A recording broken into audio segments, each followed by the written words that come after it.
안녕하십니까.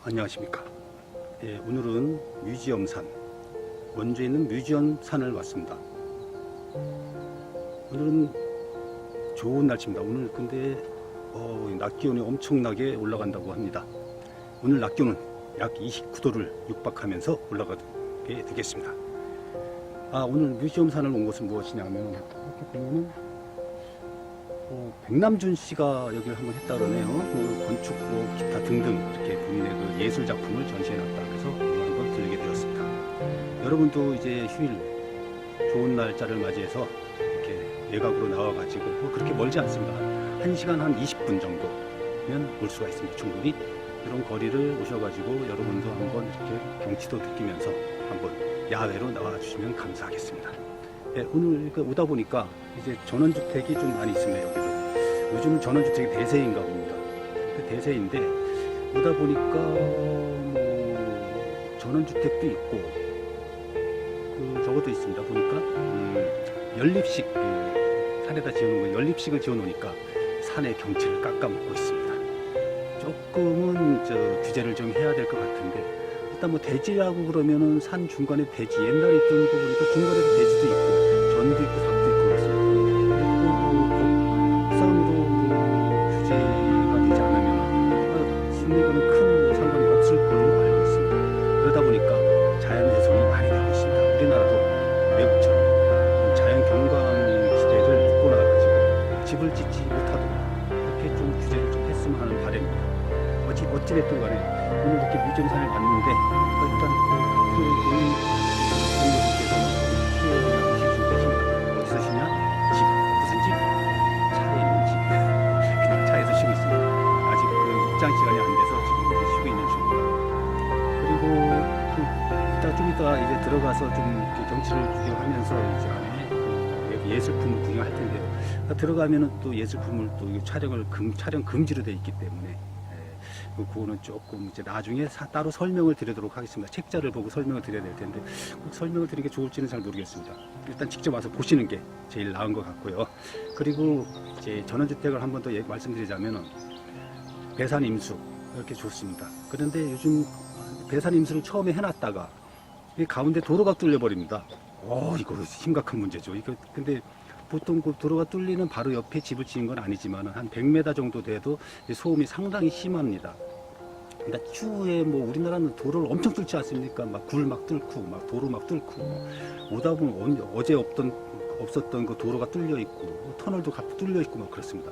이런 것도 좀 자제를 좀 해줬으면 좋긴 한데, 우리나라 너무 이렇게 뚫어버립니다. 막 뚫어버립니다. 토공 그 기술이 우리나라가 최고라 그럽니다. 최고.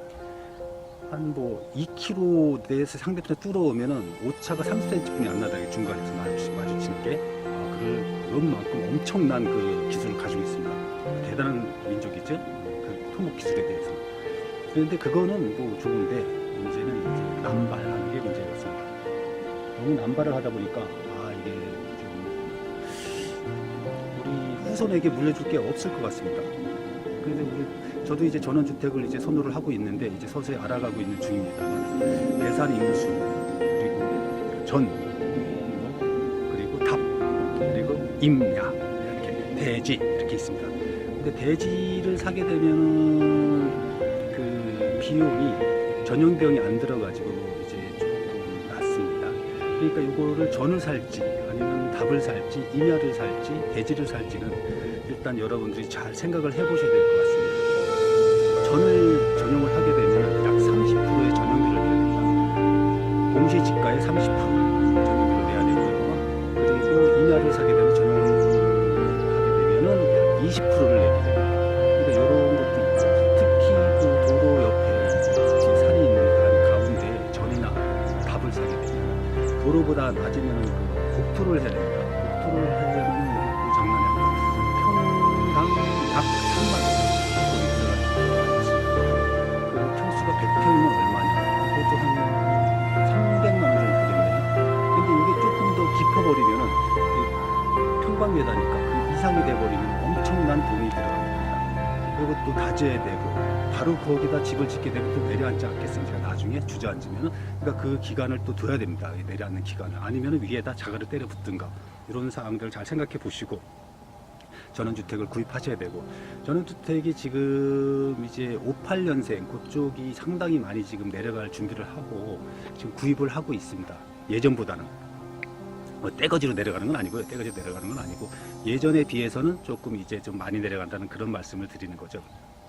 그러다 보니까 막상 내려가서 이제 좋다고 내려갔습니다. 아, 근데 이게 서울 생활하다가 시골을 가게 되면은 생각보다 쉽지는 않습니다. 왜 그러냐면 밤에 엄청 춥습니다. 지금 5월인데도 아마도 시골에 그 전원 생활을 하게 되면은 약 한 4, 5도 정도 되지 않을까 싶습니다. 한밤에는.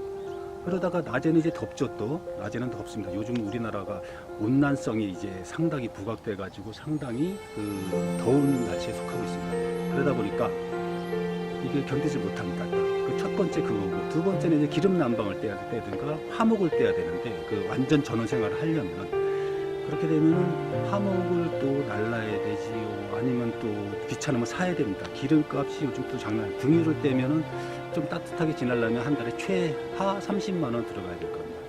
근데 뭐 따뜻하지 않고 그냥 살겠다. 그럼 뭐 한 15만 원 정도면 되겠죠. 근데 어떻게 사실 그렇습니까? 이거 완전히 군대랑 똑같습니다. 군대 텐트 치고 야간에 그 야전 생활 하는 것처럼 이렇게 밖에다가 신발을 내놓으면 아침에 이렇게 신발 따뜻하게 데펴서 다시 신어야 돼요. 이런 정도의 추위가 있고, 특히 겨울 같은 경우는 아주 심각합니다. 그러니까 겨울 같은 데는 뭐 서울 같으면 따끈따끈하지 않습니까? 근데 시골은 그런 게 없습니다. 아침에 나오면 뭐 공기가 좋겠지. 차가운 싸늘하지. 싸늘한 그런 느낌이 확 드는 거지만 그것이 다가 되겠습니까? 여러분 생각을 해보시죠. 우리가 서울에 있으면 따끈한 밤에서 요리도 하고 해서 먹을 텐데 아침부터 밖에 나가서 기름 보일러실 점검부터 해야 됩니다. 잘 지금 돼가고 있는지. 그리고 자기 전에도 점검해야 되겠죠. 물론 아침에 일어나서 점검하는데 자기 전에 당연히 점검해야 돼요. 물 문제도 그렇죠. 물도 전원 생활을 하게 되면 그 안에서 따뜻함을 느끼니까 쉽지는 않습니다. 그런 여러 가지 문제가 있고, 그 다음에 또 여름에는 또 무엇이 있냐면 벌레 문제가 심각합니다. 서울 같은 데는 뭐 공원에 다 약치고 다 하지 않습니까? 그러다 보니까 부드럽죠. 거의 뭐 그 해충이나 곤충 이런 게 거의 없습니다. 곤충은 좀 있는데 해충은 거의 죽죠. 해충약을 치기 때문에. 근데 시골은 안 그렇습니다. 예, 나오자마자 날아다니는 벌레들이 바글바글합니다. 그러니까 그런 경우 뭐 지들만 날아다니면 좋은데 여기 또 집 문 앞에서 까작까작 대고 붙어 있고 문 틈 사이로 들어오고 뭐 그럽니다.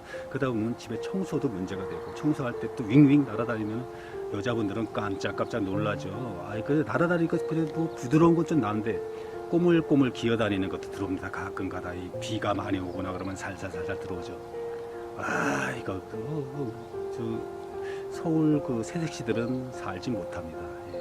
그러다 보니까 지금 현재 많이들 내려가려고 이제 집도 사고 뭐 채도 짓고 그런데 3년 정도 지나면 제 뒤에 또 바로 뭐가 날아다닙니다. 이거 날아다니죠? 보시죠. 여기도 지금 이렇게 날아다니고 있습니다. 이렇게 예, 지금 가긴 갔는데 이런 식입니다.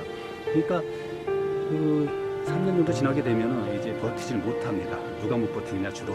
물론 남자들이 못 버티는 경우도 한 10% 되지만 주로 여성들이 한 8, 90%는 이제 버티지 못합니다. 그래가지고 짐을 싸들고 올라갈 준비를 하는데 그때 이제 집을 서서히 내놓고 시작을 하면 집이 빨리 팔리겠습니까? 그때는 수요가 없는데 이제 내려갈 사람 다 내려갔어요.